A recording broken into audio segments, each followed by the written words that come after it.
Bismillahirrahmanirrahim. Assalamu alaikum, students of class 9th.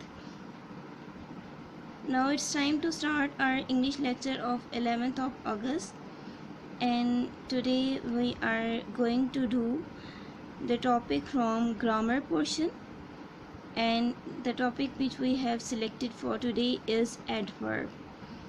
आज के हम टॉपिक में पढ़ेंगे कि एडवर्ब क्या है, एडवर्ब का फंक्शन क्या होता है और एडवर्ब की टाइप्स कौन कौन सी हैं। यानी हमने इसमें एडवर्ब के फंक्शन और एडवर्ब की टाइप्स के बारे में आज के लेक्चर में हमने पढ़ना है। स्टार्ट करते हैं हम अपने लेक्चर को। सबसे पहले है हमारे पास एडवर्ब। एडवर्ब क्या है? An adverb adds in the meanings of a verb, an adverb और एन एडजेक्टिव। अब देखिए, पहले इसके नाम के ऊपर फोकस करते हैं। एडवर्ब यानी दो वर्ड से मिलकर बन रहा है एड और वर्ब। अगर हम सिर्फ ऐड को देखें तो ऐड का क्या मतलब होता है? ऐड का मतलब होता है एडिशन करना, किस चीज़ में कोई डिजिट, कोई वर्ड, कोई मतलब ऐड कर देना, प्लस कर देना। और वर्ब आपका जुमले का काम, जुमले का एक्शन। अब एडवर्ब का फंक्शन अगर हम देखें तो इसका जो काम होता है, एडवर्ब जो है वो वर्ब के मीनिंग में वर्ब को करा होता है, हमें क्लियर करा होता है। एडवर्ब के मीनिंग में एडिशन कर रहा है और साथ ही साथ में वो एडजेक्टिव के मीनिंग में एडिशन कर रहा है। अब देखें, एग्जाम्पल से हम इसको क्लियर करते हैं। ही रैन फास्ट। ही जुमले में देखें, ही जुमले का है नाउन, रैन जुमले का वर्ब आ गया, फास्ट है आपके पास जुमले में एडवर्ब। ये एडिशन कर रहा है रेन के मतलब में कि किस तरीके से वो कितना भाग रहा है। वो अगर भाग रहा है तो वो किस तरह भाग रहा है, तेज़ी से भाग रहा है, स्विफ्टली भाग रहा है। तो ये स्विफ्टली या फास्ट के जो वर्ड्स हैं ये आपके पास आ जाएंगे एडवर्ब। नेक्स्ट है जी, ही रैन वेरी फास्ट। ही अगेन आपके पास आ जाएगा नाउन, रैन आ जाएगा हमारे पास वर्ब। अब ऊपर वाले सेंटेंस में फास्ट हमने पढ़ा था, ये है एडवर्ब। नीचे वाले में अगेन आ जाएगा वही वर्ड मैंने यूज़ किया है आपको क्लियर करने के लिए। फास्ट आ गया हमारे पास एडवर्ब, और वेरी ये आप बता रहे हैं कि कितना फास्ट भाग रहा है वो। अब ये एडवर्ब को ही आगे क्वालिफाई कर रहा है, उसी की आगे खुसूसियत को बता रहा है। तो इसलिए जो है यहाँ पर वेरी ये फास्ट के मीनिंग में यानी दूसरे एडवर्ब के मीनिंग में एडिशन कर रहा है। तो इसलिए यहाँ पर हम कहेंगे कि वेरी जो है ये हमारे पास एडवर्ब बन रहा है, यानी adverb adding in the meaning of another adverb. Next आ जाएगा, नेक्स्ट थर्ड एग्जाम्पल की तरफ मूव करते हैं। He is a very intelligent student. Sentence को देखते हैं। ही है हमारे पास नाउन, इज़ आ गया यहाँ पर हमारे पास लिंकिंग वर्ब, आ गया हमारे पास आर्टिकल। वेरी क्योंकि हमने वेरी हमारे पास गिवन वर्ड है, इसलिए हम वेरी का फंक्शन जो है वो एंड पे देखेंगे कि वेरी क्या फंक्शन परफॉर्म कर रहे हैं। पहले हम इंटेलिजेंट और स्टूडेंट को देखते हैं कि ये हमारे पास जुमले में क्या फंक्शन परफॉर्म कर रहे हैं। सिर्फ हम अगर स्टूडेंट को लें तो स्टूडेंट हमारे पास नाउन है जुमले में। इंटेलिजेंट को लें तो बता रहा है कि कैसा स्टूडेंट है। ही की बात अगर हम कर रहे हैं, ही स्टूडेंट है, तो वो कैसा स्टूडेंट है? इंटेलिजेंट है। तो इंटेलिजेंट हमें बता रहा है खूबी स्टूडेंट की, यानी नाउन की खूबी को बता रहा है, तो इसलिए ये हमारे पास बन गया एडजेक्टिव। अब जो वेरी है ये एडजेक्टिव की खुसूसियत बता रहा है कि कितना इंटेलिजेंट है। तो एडजेक्टिव की खूबी अगर बता रहा है तो ये भी हमारे पास बन गया एडवर्ब। यानी तीनों फंक्शंस हमने एडवर्ब के क्लियर कर लिए। पहली में ही रैन वेरी फास्ट, ये वर्ब को क्वालिफाई कर रहा है फास्ट। ही रैन वेरी फास्ट, यहाँ पर फास्ट को क्वालिफाई कर रहा है वेरी, इसलिए ये एडवर्ब बन गया क्वालिफाइंग एन अदर एडवर्ब। और नीचे ही is a very intelligent student.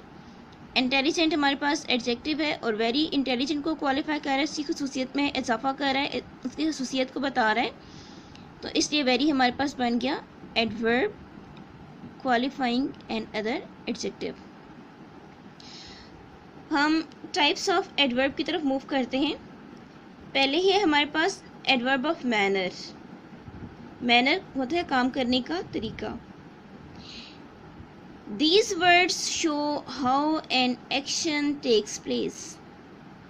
ये वर्ड्स हमें बता रहे होते हैं कि एक एक्शन किस तरह से हो रहा है। अगर कोई एक्शन हुआ है, कोई काम हो रहा है, कोई एक्शन हो रहा है, तो उसके काम करने का तरीका कैसा है, यानी the way of how an action takes place.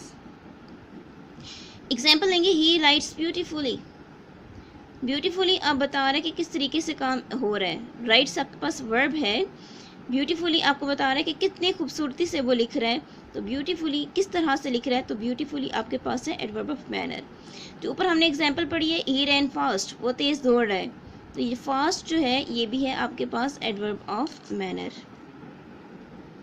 Next है जी हमारे पास adverb of place. These words show where an action takes place. अब ये जो एडवर्ब ऑफ प्लेस हैं, ये ऐसे अल्फाज होते हैं जो आपको बताते हैं कि एक एक्शन है, अगर वो हो चुका है या होने जा रहा है तो वो किस जगह होने जा रहा है, यानी जहाँ पर आपको जगह का बताया जाए वो आपके पास आ जाएगा adverb of place. For example आपके पास है यहाँ पर गिवन एग्जाम्पल में, I am going to school. कहाँ जा रहे हैं, स्कूल। तो स्कूल क्या है, एडवर्ब ऑफ प्लेस। नेक्स्ट है yesterday we came here। अब जो here है ये बता रहा है कि कहाँ आएगा, जगह का बताया जा रहा है, तो ये भी है आपके पास एडवर्ब ऑफ प्लेस। नेक्स्ट है adverb of time. These words indicate when an action takes place। कि अगर आपको काम करने का वक्त बताया जाए कि कब होगा, ये एक्शन कितने बजे हुआ, यानी अगर आपको टाइम की कोई इंडिकेशन मिल रही हो तो वो वर्ड्स जो हैं वो आपके पास एडवर्ब ऑफ टाइम कहलाएंगे। For example, he came here yesterday. Yesterday अब आपको वक्त का बता रहा है, तो ये आपके पास है एडवर्ब ऑफ टाइम। नेक्स्ट है the concert will start at 9 AM। 9 AM again time का बताया जा रहा है, तो यह है आपके पास एडवर्ब ऑफ टाइम। नेक्स्ट है एडवर्ब ऑफ रीज़न, काम करने की वजह। These words show why an action takes place. अब ये वो अल्फाज हैं जो बता रहे होते हैं कि एक एक्शन क्यों वक़ू पज़ीर हो रहा है, या एक एक्शन होगा तो वो क्यों होगा, एक्शन होने की या काम के होने की reason. Our teacher gave us punishment because we were late। अब देखिए टीचर ने हमें पनिशमेंट दी, क्यों दी, क्योंकि हम लेट थे। अब इसमें जो बिकॉज है ये आपको वजह बता रहा है, बिकॉज क्योंकि, ये है आपके पास एडवर्ब ऑफ रीज़न। नेक्स्ट आता है हमारे पास adverb of frequency. These words show how often an action takes place। अब ये वो वर्ड्स होते हैं जो बता रहे होते हैं कि एक एक्शन कितनी दफ़ा हुआ है, यानी काम करने की तादाद। अब इसमें आपके पास sometimes, once, twice, thrice, never, often, इस किस्म के वर्ड्स आते हैं। जिस तरह for example, we often go to museum for picnic. हम कभी कभार म्यूज़ियम जाते हैं। We never go to picnic. Doctor advised me to take my medicine twice a day. इस किस्म के जो वर्ड्स हैं, twice, thrice, once, seldom, rarely, ये वर्ड्स जो हैं ये आपके पास आएंगे एडवर्ब ऑफ फ्रीक्वेंसी में। नेक्स्ट है हमारे पास adverb of degree. Adverb of degree हमारे पास बताते हैं intensity of an action। These words indicate intensity of an action, यानी काम करने की शिद्दत, कितनी शिद्दत से एक काम हुआ है उसको बता रहे होते हैं आपके पास adverb of degree. For example, teacher beat us very furiously, very bitterly. अच्छा, very जो है ये आपको बता रहे कि एक्शन कितनी शिद्दत से हुआ है. It is very hot today. ठीक है, हॉट इसमें वेरी जो है वो इसमें है आपके पास adverb of degree. Weather is very cold today. Very cold, very जो है यहाँ पर आपके पास एडवर्ब ऑफ डिग्री है. स्टूडेंट्स, यहाँ पर हमारा आज का जो लेक्चर है इंग्लिश का वो कंप्लीट होता है. आपका जो होम टास्क है, आपने इसी जितनी टाइप्स आपको एडवर्ब की करवाई गई हैं, आपने इसके 5 एग्जाम्पल्स के साथ में सेंटेंसेस अपनी रफ़ कॉपीज़ पर बनाने और इसको अच्छे से कॉन्सेप्ट्स को यहाँ से क्लियर करना है. ठीक है स्टूडेंट्स, यहाँ पर हमारा आज का लेक्चर कंप्लीट होता है. अल्लाह हाफिज़. बिस्मिल्लाहिर्रहमानिर्रहीम. अस्सलाम वालेकुम dear students of class 9th. The diary of 11th August of Pakistan studies is long. Question number 6, objective resolution. So according to your notes, the basic points of Pakistan Objective Resolution 1949 are sovereignty, Islamic legislation, Islamic values, Islamic ways of life, federal government, fundamental rights, development of backward areas, protection of minorities, independence of judiciary, importance of objective resolution. All above mentioned headings are fully included from page 100 to 102. अब ऊपर जितनी भी headings बताई गई हैं, main headings, ये सब full include होंगी पेज नंबर 100 से लेकर पेज नंबर 102 तक. So from to following the page number 100, there is the heading of Pakistan Objective Resolution 1949. On March 12, 1949, the Constituent Assembly adopted a resolution moved on by Liaquat Ali Khan. 1949 में जो हमारी दस्तूर साज assembly थी, उन्होंने एक रेजोल्यूशन बनाया, एक करारदाद पास की थी. ठीक है, लियाकत अली ख़ान की सरबराही में the first prime minister of Pakistan, जो पाकिस्तान के पहले प्राइम मिनिस्टर थे. It was called the objective resolution, और इस रेजोल्यूशन को करारदाद मकासद या ऑब्जेक्टिव रेजोल्यूशन का नाम दिया गया. This resolution occupied prime importance in the formulation of the constitution. अब ये जो रेजोल्यूशन था इसकी बहुत ख़ास अहमियत थी. ठीक है, पाकिस्तान के कानून के बनाने में. The main points of this resolution are under. अब नेक्स्ट में आपको इसके पॉइंट्स डिस्कस किए गए हैं कि कौन कौन से इसके मेन पॉइंट्स थे. बेसिकली जो ऑब्जेक्टिव रेजोल्यूशन था, ये हमारा जितने भी कानून पाकिस्तान के बनाए गए थे 1956, 1962 एंड 1973, उसमें इसको एज अ बेसिक रखा गया था. ठीक है, उसमें बुनियाद ऑब्जेक्टिव रेजोल्यूशन को रखा गया था. ऑब्जेक्टिव रेजोल्यूशन में जितने भी पॉइंट्स बताए गए थे, उन पॉइंट्स के अकॉर्डिंग पाकिस्तान का कानून बनाया गया था. आप इसको कानून की बेस कह सकते हैं. ठीक है, जैसे कि कानून अगर दीवार है तो जो ऑब्जेक्टिव रेजोल्यूशन है वो इस दीवार की बुनियाद होगा. The first point is sovereignty. The sovereignty over the entire universe belong to Allah. अब इस कानून में इस बात को प्रेस्क्राइब किया गया कि इक़्तिदार आला सारी कायनात का मालिक अल्लाह ताला है और इक़्तिदार इसी को हासिल है. And the authority he has delegated to the state of Pakistan through its people for being exercised within the limits prescribe by him is a sacred trust. और इक़्तिदार जो मुसलमानों के पास अल्लाह ताला की अमानत है, मुसलमान इस इक़्तिदार को अल्लाह ताला की मुकर्रर करदा हदूद के अंदर रहते हुए अवाम के मुंतखब नुमाइंदे जो हैं वो इसको इस्तेमाल करेंगे अकॉर्डिंग टू कुरान एंड सुन्नत. यानी कि बेसिकली जो इक़्तिदार आला है वो अल्लाह ताला की ज़ात है, लेकिन अल्लाह ताला ने अपने नुमाइंदे किसको मुकर्रर किए हैं? पाकिस्तान के लोगों को अपना नुमाइंदा मुकर्रर किया है. और वो पाकिस्तान के जो नुमाइंदे हैं वो इसको एक अमानत के तौर पर इस्तेमाल करेंगे और इस्लाम की मुकर्रर करदा हदूद के अंदर रहते हुए अपने इख्तियारात का इस्तेमाल करेंगे. The next one is Islamic legislation. The Constitution of Pakistan shall be formulated in the light of Quran and Sunnah. जो पाकिस्तान का कानून है वो इस्लाम और कुरान की रोशनी में बनाया जाएगा. And no legislation will be done repugnant to the teaching of Islam. अच्छा जी, पाकिस्तान का जो भी कानून बनाया जाएगा उसमें कुरान और सुन्नत को फॉलो किया जाएगा और कोई भी ऐसा कानून नहीं बनाया जाएगा जो इस्लाम की कवानीन के ख़िलाफ़ होगा. The next one is Islamic values. The principle of democracy, freedom, equality, tolerance and social justice enunciated by Islam shall be fully observed. अब ऐसे इस्लामिक वैल्यूज़, ऐसे इस्लामिक दार जो इस्लाम ने प्रेस्क्राइब कर दिया, जिनमें डेमोक्रेसी है, मसावात है, फ्रीडम, इक्वलिटी, टॉलरेंस, रवादारी है, माशरती इंसाफ है, उन सबको इस्लाम के कवानीन के मुताबिक फ़ॉलो किया जाएगा। इस्लामिक वे ऑफ लिविंग, इस्लामी तर्ज ज़िंदगी। The Muslim shall be enabled, जो मुसलमान होंगे वो इस काबिल होंगे कि वो अपनी ज़िंदगियों को इंडिविजुअली एंड कलेक्टिवली इस्लाम के अकॉर्डिंग गुजार सकें।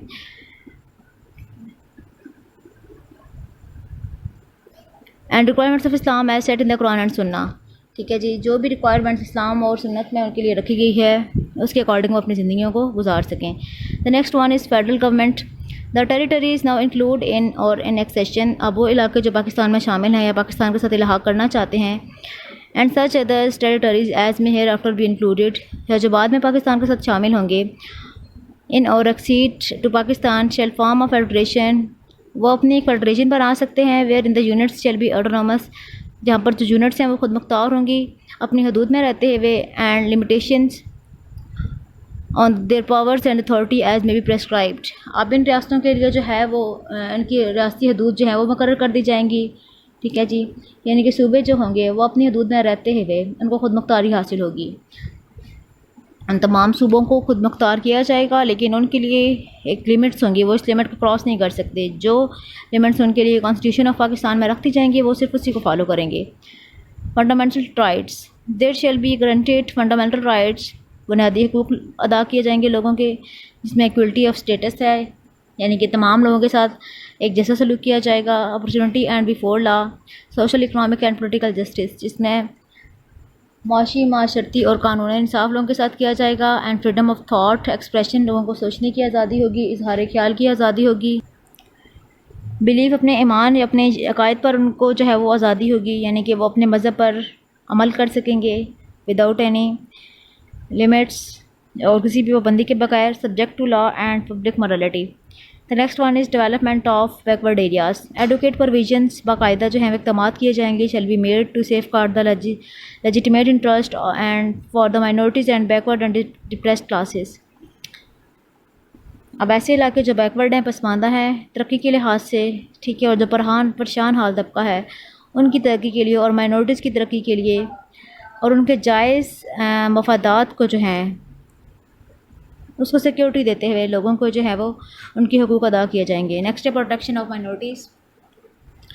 Advocate provision shall be made, मुनासिब इक़दाम किए जाएंगे फॉर द माइनॉरिटीज़ के लिए to profess and practise their religion, ताकि वो अपने मज़हब पर आसानी से अमल कर सकें, एंड डेवलप देयर कल्चर, और अपना एक कल्चर बना सकें। ठीक है जी, माइनॉरिटीज़ क्या होते हैं? माइनॉरिटीज़ जो हैं वो किसी भी मुल्क में जो कम तादाद में जो लोग होंगे एज अ रिलीजन, मज़हब के तौर पर, ठीक है जी, इस मज़हब के लोगों की तादाद सबसे कम होगी वो माइनॉरिटीज़ में इंक्लूड होंगे। माइनॉरिटीज़ हम सिर्फ गैर मुस्लिम्स को नहीं कहते। अगर हम पाकिस्तान की बात करें तो पाकिस्तान में जो मुस्लिम्स हैं वो 96% है, जबकि जो नॉन मुस्लिम्स हैं वो 4% है। सो माइनॉरिटीज़ कौन हुए? जो 4% हैं, जो कम तादाद में हैं, वो है नॉन मुस्लिम्स। लेकिन अगर हम इंडिया की बात करें तो इंडिया में जो माइनॉरिटीज़ हैं वो मुस्लिम्स हैं। कैसे? क्योंकि वहाँ पर नॉन मुस्लिम्स की तादाद ज़्यादा है और मुस्लिम्स की तादाद कम है। So in India there are the minorities are Muslims and in Pakistan the minorities are non Muslims. तो इस पॉइंट में ये कहा गया है कि माइनॉरिटीज़ की जो है वो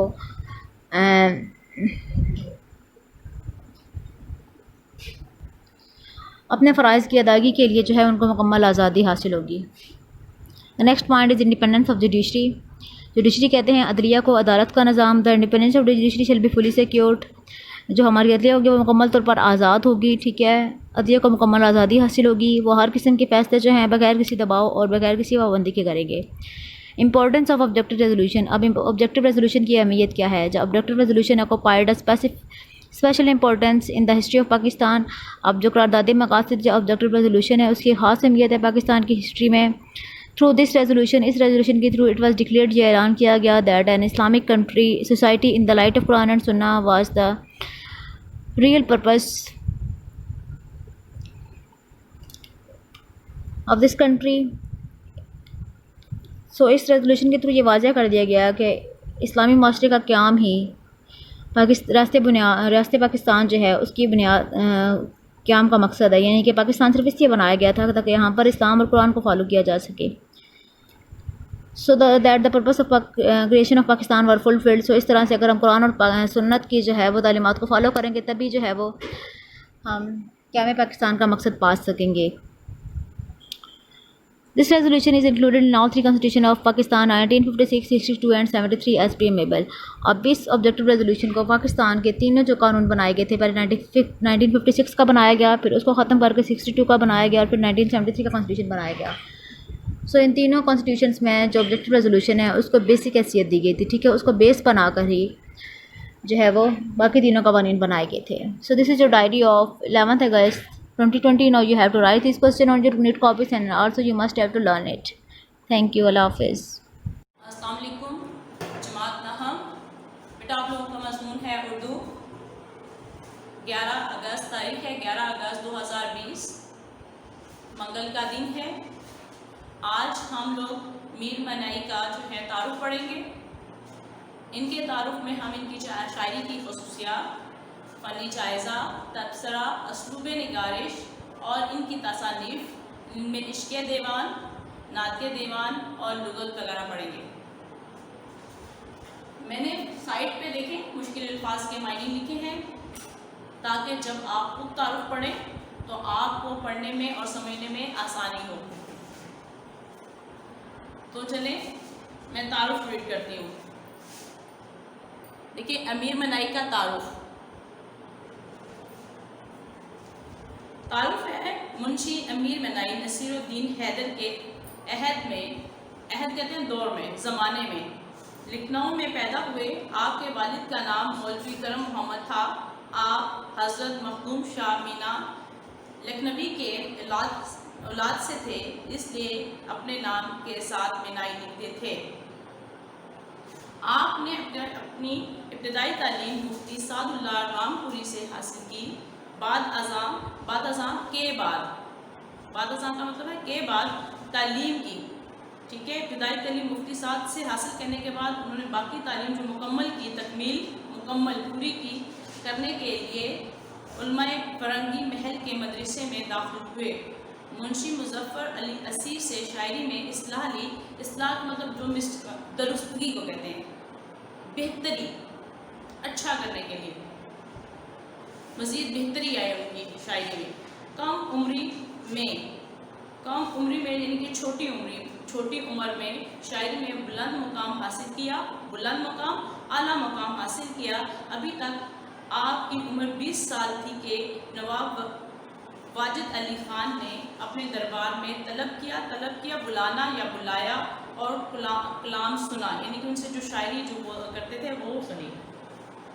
42 साल रामपुर के नवाब यूसुफ अली ख़ान और नवाब क़लब अली ख़ान के उस्ताद रहे। आखिरी ज़माने में नवाब मिर्ज़ा दाग ने उन्हें हैदराबाद बुलवाया। वहाँ जाते ही बीमार हो गए और इसी बीमारी के दौरान में इंतकाल हुआ, ठीक है। अब इनकी शायरी की खसूसियात और फ़नी जायज़ा, तबसरा, असलूब निगारिश मतलब लिखने का अंदाज़ होगा, तहरीर करने का अंदाज़ कैसे है, ठीक है। उसका फ़नी जायज़ा, इनको इसके कौन सा फ़न था उनके अंदर, ठीक है, हुनर, ठीक है।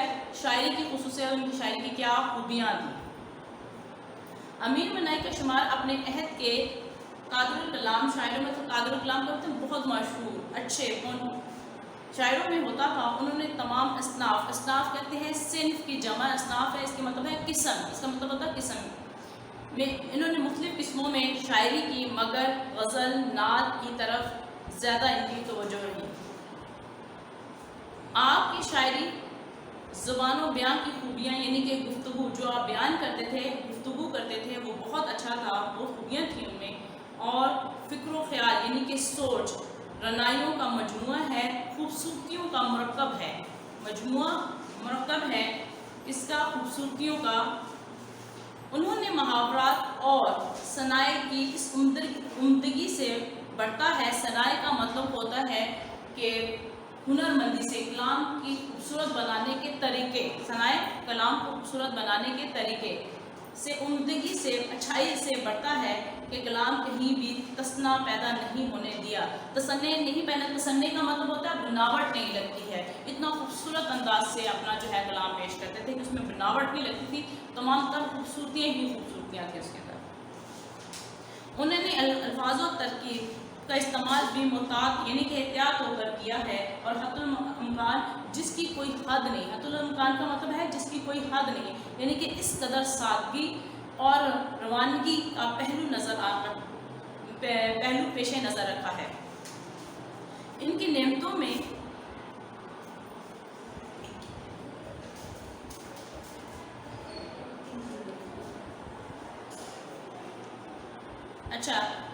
इनकी नातिया कलाम में जो है वो हमें ज़्यादातर जो है वो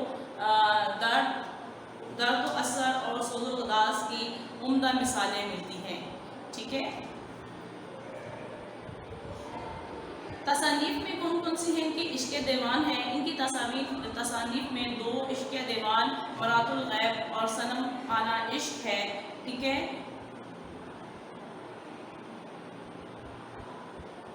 दूसरा है नातिया दीवान। उन्होंने शहरों का एक तस्करा इंतखाब यादगार के नाम से मुरतब किया है, और लुगत में उनके पास क्या है, लुगत में उनका नातमाम लुगत अमीरुल लुगत में भी इनके अहम इल्मी कारनामा सर अंजाम दिया है। यानी कि ये था हमारे पास इनका तारुफ, जिसमें हम लोगों ने ये कहाँ पैदा हुए, तारुफ में हमने पढ़ा कहाँ पैदा हुए, इनके वालिद क्या थे। ठीक है, इनको मनाई क्यों कहा जाता है, इन्होंने अपनी तालीम किस